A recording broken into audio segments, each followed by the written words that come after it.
नमस्कार, जय जगन्नाथ। आपण मानंको मो चैनल को स्वागत। आज आमे जानिबा श्रावण सोमवार कथा।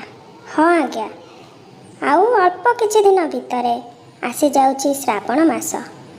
एथिरे धनी गरीब किंबा उच्च नीचर कौनसी भेदभाव न थाए। समस्ते श्रावण सोमवार करिथांती। कुआरी माने भल बर पाइबा पाई तो स्त्री लोक माने संतानकर शुभ मनासी।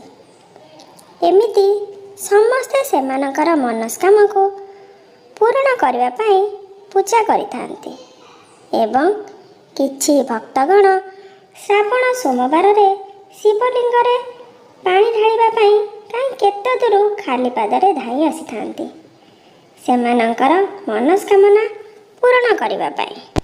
आपण माने जानिछंती शास्त्र रे लेखा अछि प्रथमे भगवान परशुराम शिवंक पई काउडी यात्रा आरंभ करथिले। हाँ आज्ञा, एबे जानिबा श्रावणर प्रथम सोमवार केबे आरंभ हेउछि बा आमे श्रावण मासरे जे व्रत करिबा केउ तारीखठू आमे स्टार्ट करिबा।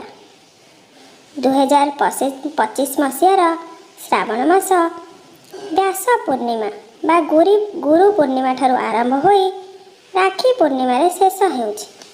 अर्थात जुलाई मास 11 तारीख ठारू आरंभ होई अगस्त मास 9 तारीख रे शेष हेउछि।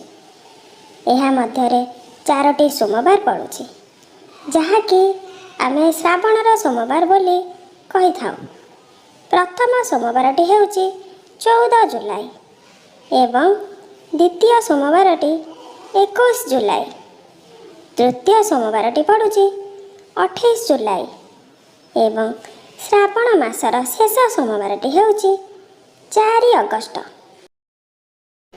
एबे आमे जानिबा श्रावण मासरे कौन करिबा उचित एवं कौन न करिबा उचित। नंबर 1, जो माने श्रावणर व्रत करुछंती से माने एही मास भरी आमिष खाआंतु नाही किंबा घर लोकन को दियंतु नाही एवं व्रत दिन पियाज रसुण और अन्न सेवन करंतु नाही।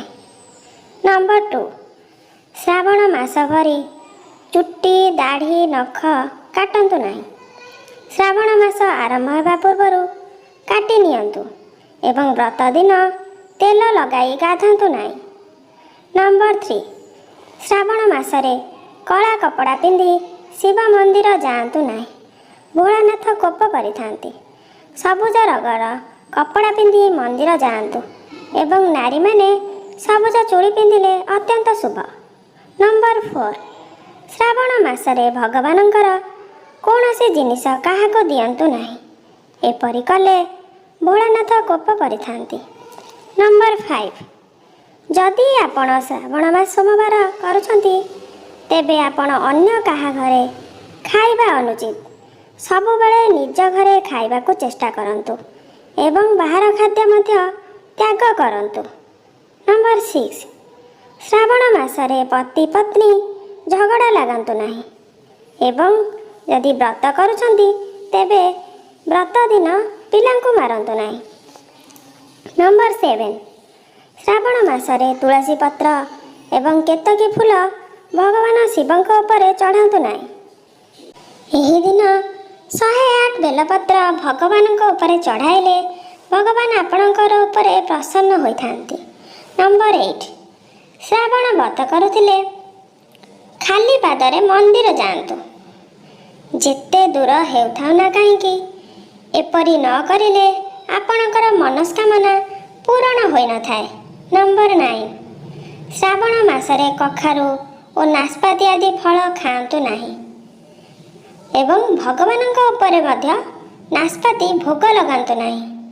नंबर 10, श्रावण मासरे कौनसी गरीब को अपमानित करंतु नाही कारण तांको पाखरे महादेवंकर वास थाए। जदि आपनको मो भिडियोटी भल लागिछि तेबे लाइक शेयर एंड सब्सक्राइब करने को जमा भी भूलिबेनी। जय जगन्नाथ।